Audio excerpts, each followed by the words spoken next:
সুখ এবং আনন্দের বিভিন্ন উৎস নিয়ে আলোচনা করা হয়েছে, যা আমাদের দৈনন্দিন জীবনের একটি গুরুত্বপূর্ণ অংশ।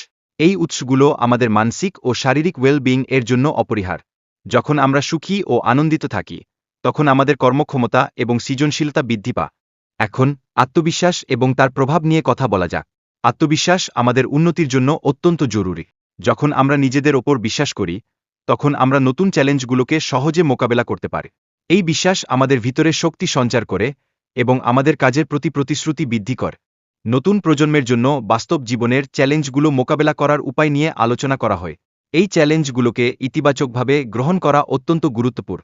আমাদের তরুণদেরকে সাহসী করে তুলতে এবং তাদের সমস্যার সমাধানে সহায়তা করতে হবে, যাতে তারা সুযোগগুলোকে কাজে লাগাতে পারে। এছাড়াও শিক্ষার গুরুত্ব সম্পর্কে আলোচনা করা হয়েছে। শিশুদের বিকাশের জন্য সঠিক শিক্ষা এবং মনোযোগ অপরিহার্য। শিক্ষা শুধুমাত্র জ্ঞান অর্জনের মাধ্যম নয়, বরং এটি একটি শিশুদের আত্মবিশ্বাস এবং সামাজিক দক্ষতার বিকাশে গুরুত্বপূর্ণ ভূমিকা পালন করে।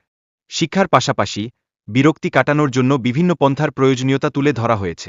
শিশুদের মনোযোগ ধরে রাখতে নতুন উপায় খুঁজে বের করা উচিত। মুনসিয়ানা এবং উদ্ভাবনী চিন্তাধারা আমাদের প্রত্যেকের জন্য গুরুত্বপূর্ণ, বিশেষ করে শিশুদের জন্য। সক্রিয় অংশগ্রহণের মাধ্যমে শিশুদের ক্ষমতা বৃদ্ধি করা উচিত। তাদের জন্য বিভিন্ন কার্যক্রম এবং সুযোগ সৃষ্টি করা প্রয়োজন। এর মাধ্যমে আমরা তাদের শেখার এবং তাদের সৃজনশীলতা প্রকাশ করার একটি প্ল্যাটফর্ম তৈরি করতে পারি। নেট থেকে তথ্যের প্রাচুর্যে ভরপুর থাকলেও সহজ চিন্তা আমাদের জীবনে শান্তি নিয়ে আসে। অতিরিক্ত তথ্যের মাঝে আমাদের মনকে সংযত রাখা এবং মৌলিক সংস্কৃতির দিকে ফিরে আসা অত্যন্ত জরুরি। এটি আমাদের মানসিক চাপ এবং উদ্বেগকে কমাতে সাহায্য করে। অতিরিক্ত চিন্তা বন্ধ করার ফলে আমাদের জীবনে ইতিবাচক পরিবর্তন আসে। ইতিবাচক চিন্তাভাবনা আমাদের দৃষ্টিভঙ্গিতে পরিবর্তন আনে, যা আমাদের আত্মবিশ্বাস এবং উদ্যমকে বাড়িয়ে তোলে। এটি আমাদের জীবনের প্রতি ইতিবাচক মনোভাব গড়ে তোলে। শেষে, মানসিক শান্তি অর্জনের জন্য নিজের সাথে কথা বলা এবং ইতিবাচক অভ্যাস তৈরি করা গুরুত্বপূর্ণ।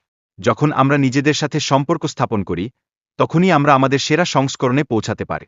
সুতরাং, আসুন আমরা আমাদের চিন্তাভাবনায় ইতিবাচকতা নিয়ে আসি এবং নিজেদের জীবনের প্রতিটি ক্ষণকে মূল্যবান করে তুলি।